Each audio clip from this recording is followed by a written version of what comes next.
Friends, ఈరోజు మనము మసాలా వంకాయ ఎలా చేసుకోవచ్చో చూసేద్దామా.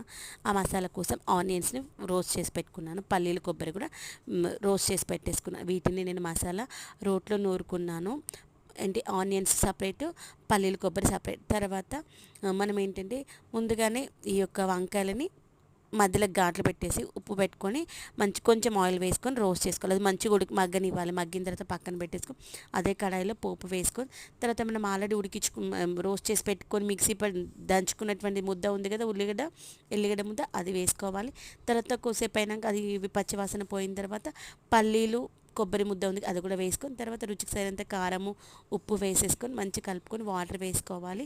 వాటర్ కొంచెం మరుగుతూ ఉన్నప్పుడు మనం ఆల్రెడీ మంచిగా మగ్గించుకున్న వంకాయ ఉంది కదా, ఆ వంకాయ కూడా వేసుకొని కొత్తిమీర వేసుకొని ఒక 5 నిమిషాలు మంచిగా మగ్గనిచ్చామనుకోండి, రుచికరమైనటువంటి ఈ యొక్క మసాలా వంకాయ అయితే రెడీ అయిపోతుంది. ఈ యొక్క మసాలాలు మనము రోట్లో